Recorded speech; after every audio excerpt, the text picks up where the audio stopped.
અને આ વિધિ ખૂબ જ સમજવા જેવી અને દાંપત્ય જીવનમાં ઉતારવા જેવી છે. તો આવો સપ્તપદીના શ્લોકો અને તેમનું ભાવાર્થ સમજીએ. ઓમ ભગવતે જન્માદાય દેશકાલો સંકીર્ત્ય મંગલવિહિત કન્યાપતિત્વ સિદ્ધૈ સપ્તાચલપૂજનહં કરિષ્યે સંપદિત્વા તેજોષિ તેજસિત્વા ઇતિ મંત્રેણ ગંધાદિ પંચોપચારૈઃ સંપૂજ્ય ઓમ એકમીશે વિષ્ણુસ્તાનયતુ. અર્થાત હે વધુ તને સર્વ પુરુષાર્થના સાધનભૂત એવા આ મુખ્ય ભૂલોકમાં બધા સૌભાગ્ય વગેરે ઈચ્છિત ફળની પ્રાપ્તિ થાય તે માટે અને મારા ઘરમાં અન્ન વસ્ત્ર દ્રવ્ય વગેરે ઘરની બધી વસ્તુઓ સંભાળવામાં મદદ કરવા માટે તું મારા ઘરની અધિકારીની થા. ઓમ દ્વે ઊર્જે વિષ્ણુસ્ત્વાનયતુ. અર્થાત હે વધુ પરમાર્થમાં તને સમર્થ બનાવે, કારણ કે તારા બળથી મારા બળમાં વધારો થશે. ઓમ ત્રિનિરાય સ્ફોટાય વિષ્ણુસ્ત્વાનયતુ.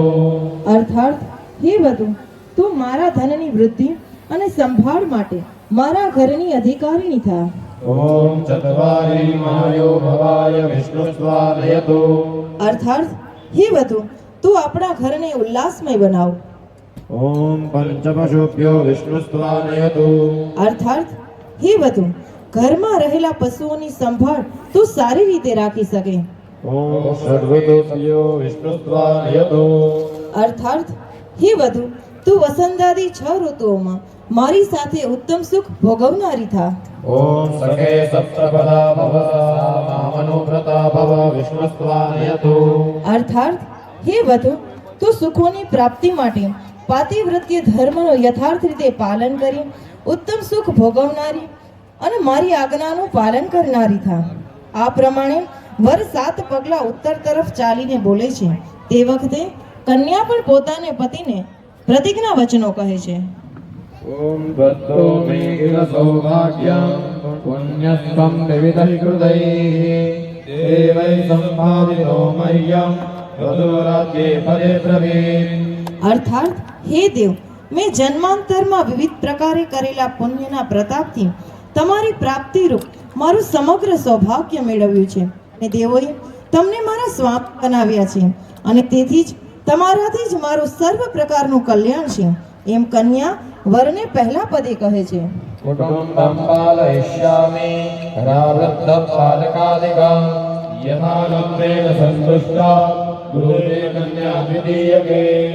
અર્થાત હું તમારા બાળકથી વૃદ્ધાવસ્થા સુધીના કુટુંબનું પાલન કરીશ ને મને નિર્વાળથી જે મળશે તેમાં સંતોષ પામીશ. એમ કન્યા વરને બીજા પદે કહે છે. મિષ્ટાન્ન વ્યંજનાદીની કાલે સંપાદયે તવ આજ્ઞા સંપાદિની નિત્યં વિધિ સાબ્રવિત્વરા. અર્થાત હું આપને તથા આપના પરિવારને સમયસર મીઠા અન્ન અને રસોઈ કરીને જમાડીશ અને તમારી આજ્ઞાનું પાલન કરીશ. એમ વર પ્રતિ કન્યા ત્રીજા પગલે કહે છે. શુચિ શૃંગાર ભૂષાહં બ્રાહ્મણઃ કાર્યકર્મભિઃ ક્રીડિષ્યામિ ત્વયા સાર્ધં તુરીય સાબ્રવિત્વરા. અર્થાત હું હંમેશા પવિત્ર રહી સર્વ શણગાર ધારણ કરીને મન વાણી ને શરીરથી તમને પ્રસન્ન રાખીશ. એમ તે કન્યા વરને ચોથા પગલે કહે છે. વૃદ્ધે ધીરા સુખેનુષ્ઠા સુખ દુઃખ વિભાગિની અહં વરવરં ગચ્છે પંચમે સાબ્રવિત્વતે.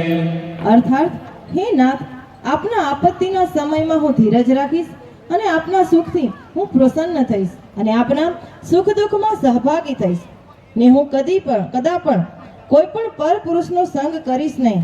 એ પ્રમાણે પાંચમે પગલે કન્યા વરને કહે છે. સુખેન સર્વકર્માણિ કરિષ્યામિ ગૃહે તવ સેવાં સસુરયોશ્ચાપિ બંધૂનાં શત્રુકં તથા યદ્ધત્વં યાયયત્ર નાહં પંચે પ્રિયં પચે નાહં પ્રિયેણ વજ્ઞાસ્મિ કન્યા ષષ્ઠે પદે બ્રવીમ. અર્થાત હું તમારા ઘરના સર્વ કામો સુખપૂર્વક કરીશ તથા સાસુ સસરાની સેવા અને બીજા સંબંધીઓનો સત્કાર કરીશ. જ્યાં તમે હશો ત્યાં હું રહીશ. હું મારા પ્રિયને ક્યારેય પણ છેતરીશ નહીં અને હું પણ સ્વામીથી છેતરાઈશ નહીં. એમ કન્યા છઠ્ઠા પગલે કહે છે. होमयज्ञादिकार्येषु भवामी च सहायक धर्मार्थकामकार्येषु मनोरथानुसारिणी सर्वे च साक्षिणस्त्वं मे प्रतिभूतोऽसि साम्प्रतं देहो मयार्पितस्तुभ्यं सप्तमे सात्रवीन्द्वरा। અર્થાત હે સ્વામીનાથ, હોમ યજ્ઞાદિ કાર્યોમાં હું તમને સહાય કરીશ અને ધર્મ અર્થ તથા કામ સંબંધી કાર્યોમાં હું તમારી ઈચ્છાને જ આધીન થઈશ.